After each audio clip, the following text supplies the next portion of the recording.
तांदळाची खीर।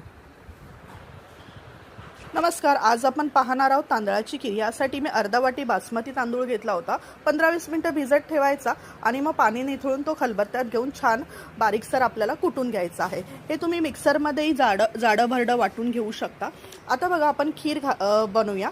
यासाठी मी एक भांडं घेतलेलं आहे, त्यामध्ये 1 चमचा तूप घातलेला आहे। गॅस बारीक ठेवायचा आहे। आता हा जो कुटलेला तांदूळ आहे तो ह्याच्यामध्ये तुपामध्ये परतून घ्यायचा आहे। छानपैकी 1-2-3 मिनिटं परतायचा आहे हा तांदूळ।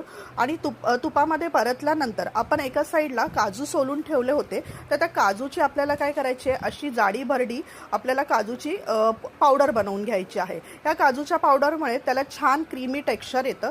काजूची हे आहे अशा प्रकारे पावडरच तुम्ही करून त्यामध्ये टाकायची आहे। तीही तुपावरती अशी छानपैकी परतून घ्यायची आहे। थोडेसे इथे मी बदामाचे काप टाकलेले आहेत तुकडे करून, आणि ते पण छानपैकी त्या तुपामध्ये परतून घ्यायचे आहेत 2-3 मिनिटांसाठी। आता इथे 1 लिटर दूध मी छानपैकी फुल फॅट मिल्क इथे उकळून घेतलेलं आहे। गरमच दूध यासाठी वापरायचं आहे। आता हे जे दूध आहे हळूहळू करून ह्या सर्व मिश्रणामध्ये टाकून घ्यायचं आहे आपल्याला। पूर्ण 1 लिटर दूध मी इथे वापरलेलं आहे। तर हे 1 लिटर दूध ह्या पूर्ण आपल्याला ह्या मिश्रणामध्ये आपल्याला काय करायचं आहे, ओतून घ्यायचं आहे आणि छानपैकी उकळी फुटू द्यायची आहे। ह्याला बघा, छानपैकी अशी उकळी आता हळूहळू त्याला फुटेल। आता हे जे दूध टाकल्यानंतर जे आहे ना, मिश्रण ढवळत राहा, कारण की खाली नाहीतर तांदूळ तुमची चिकटण्याची शक्यता असते। आता छानपैकी असं ढवळल्यानंतर बघा, ह्या दुधाला आता उकळी फुटणार आहे। उकळी फुटल्यानंतर तुम्हाला ह्यामध्ये टाकायची आहे थोडीशी वेलची पावडर, आणि तुमच्याकडे केसर असेल तर केसरही ह्यामध्ये वापरा। त्यांनी छान असा रंग त्याला येतो आणि स्वादही ह्या खिरीचा दुप्पट होतो। बघा, आता केसर आणि वेलची पावडर ह्यामध्ये टाकलेली आहे। एक साधारण 4-5 मिनिटांनंतर ह्याला उकळी फुटल्यानंतरच तुम्हाला ह्याच्यामध्ये साखर टाकायची आहे।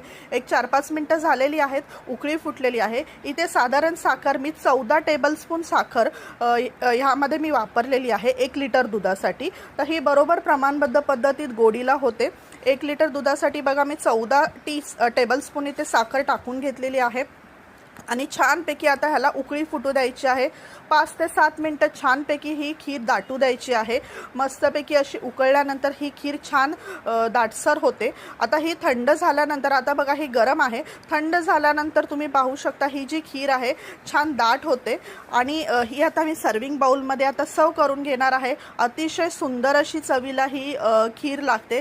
गोड खाणाऱ्यांसाठी अगदी पर्वणीच आहे। छानपैकी ही खीर तुम्ही अशी बनवा। मला कमेंट करून सांगा खीर कशी झाली आहे, का तुम्हाला आवडली का। आपले व्हिडिओ जर तुम्हाला आवडत असतील तर नक्की सबस्क्राईब करा आपल्या चॅनलला। आपले व्हिडिओ नक्की शेअर करा, कमेंट करा। धन्यवाद।